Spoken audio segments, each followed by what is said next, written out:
Good morning friends. तो समृद्धि IAS के YouTube channel पे मैं अभिजीत कुमार दुबे आप सभी का हार्दिक स्वागत करता हूं, अभिनंदन करता हूं दोस्तों।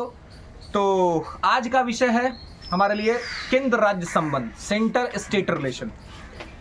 पूरे 5 मिनट में एक बेसिक इन्फॉर्मेशन आप समझ जाइए कि केंद्र राज्य संबंध क्या होता है और कैसे होता है। देखिए, केंद्र और राज्य के बीच जो संबंध इसलिए चर्चा रहता है क्योंकि बहुत बार विवाद हो जाता है, ठीक है। तो इसलिए आपको जानना जरूरी है कि केंद्र राज्य संबंध का चर्चा संविधान के किस हिस्से में है और कहां से कहां तक में है।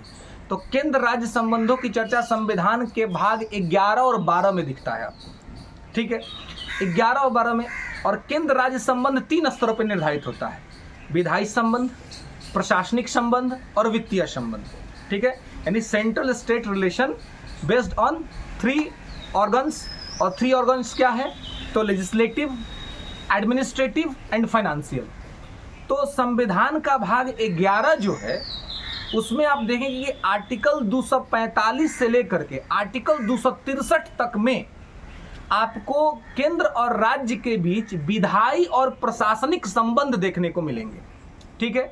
जिसमें विधायी संबंध आप देखेंगे 245 से लेकर के 255 तक, और प्रशासनिक संबंध देखेंगे 256 से लेकर 263 तक। इसके बाद संविधान के भाग 12 में आपको केंद्र और राज्य के बीच वित्तीय संबंध देखने को मिलेगा। और वित्तीय संबंध आर्टिकल 264 से लेकर के आर्टिकल 300A तक में मिलेगा, 300 क तक में मिलेगा, ठीक है। तो केंद्र और राज्य के बीच इस संबंधों को अगर आप देखें तो आर्टिकल में तो इस प्रकार से भाग में ऐसे है। संविधान की एक अनुसूची है, अनुसूची 7। तो अनुसूची 7 में भी 3 लिस्ट दिए गए हैं: संघ सूची, राज्य सूची, समवर्ती सूची, union list, state list, concurrent list.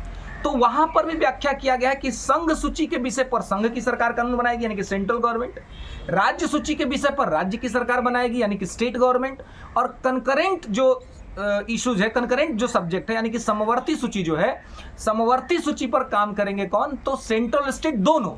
लेकिन यदि कोई डिस्प्यूट हो गया, यदि कोई विवाद हो गया तो उस विषय पर कानून बनाने का काम जो है वो कौन करेगा?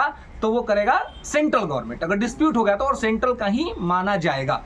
तो ये तो एक बेसिक मैंने इंफॉर्मेशन बताया कि केंद्र राज्य संबंध का संविधान में कहां पे कैसे प्रकार से वर्णन है, ठीक है। अब आप समझिए कि केंद्र और राज्य के संबंधों में बहुत बार विवाद होने लगता है। विवाद का कारण क्या होता है? केंद्र और राज्य के बीच विवाद का एक सबसे बड़ा अगर आप कारण देखिएगा तो राज्यपाल का पद होता है। और जनरली कहां पर विवाद होता है? तो ऐसे राज्यों में विवाद होता है जहां पर सेंटर के खिलाफ सरकार बनी हुई है, यानी सेंट्रल गवर्नमेंट में अलग पार्टी की सरकार, स्टेट गवर्नमेंट में अलग पार्टी की सरकार। तो जो स्टेट गवर्नमेंट में अलग पार्टी की सरकार बनी हुई है तो इस तरह का विवाद होता है। जैसे कि अभी मान लीजिए बंगाल राज्य है, ममता बनर्जी वहां पे शासन में है, तो अब देखेंगे सेंटर और स्टेट में झगड़ा होते रहता है वहां पर लेकर के। अब देखेंगे सेंटर का और यूपी का झगड़ा नहीं होता है। क्यों? क्योंकि सेम पार्टी अभी चल रही है ना। बीजेपी सेंटर में भी है और स्टेट में भी बीजेपी है, लेकिन सेंटर में अलग सरकार, स्टेट में अलग सरकार होगा तो विवाद होगा ही, डिस्प्यूट होगा ही। और इस डिस्प्यूट के केंद्र में कौन होता है? राज्यपाल। जैसे तमिलनाडु का विवाद, राज्यपाल जब RN रवि के बारे में आपको विवाद देखने को देखा होगा, आपने सुना होगा विवाद आपने। तो राज्यपाल के पद को लेकर विवाद क्यों होता है? राज्यपाल के पद जो है उसकी 2 भूमिका है। एक तो ये राज्य का संवैधानिक मुखिया होता है और ये केंद्र सरकार का राज्य में प्रतिनिधि होता है। तो विवाद क्यों होता है? विवाद इसलिए होता है क्योंकि राज्यपाल जो है इस राज्य में संवैधानिक मुखिया का भूमिका कम निभा करके ये केंद्र के प्रतिनिधि की भूमिका ज्यादा निभा देता है, यानी सेंटर के एजेंट के रूप में ज्यादा काम कर देता है।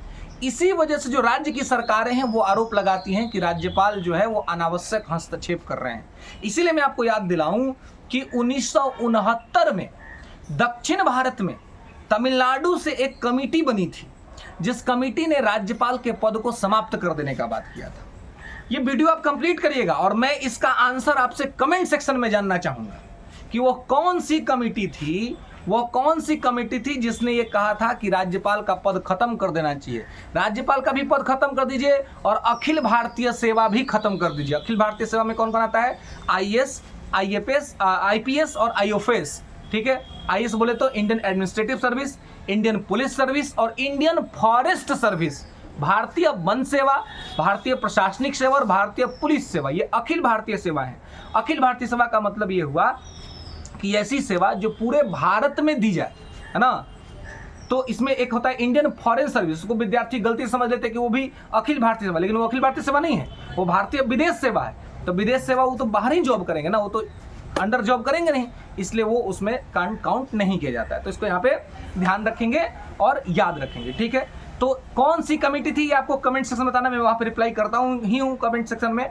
आपको ये सवाल ध्यान रखिएगा और आपको बताना है कि वो कौन सी कमेटी थी जिसने राज्यपाल का पद और अखिल भारतीय सेवा को समाप्त कर देने की सिफारिश की थी। दोस्तों चलिए, वीडियो अच्छा लगे, समझ में आए और सुझाव की कुछ सुधार की आवश्यकता हो तो जरूर कमेंट सेक्शन में सुझाव दे। चैनल को लाइक करिए, शेयर करिए और सब्सक्राइब करिए। तब तक सुखी रहिए और समृद्धि है इसके साथ समृद्ध बने रहिए। धन्यवाद।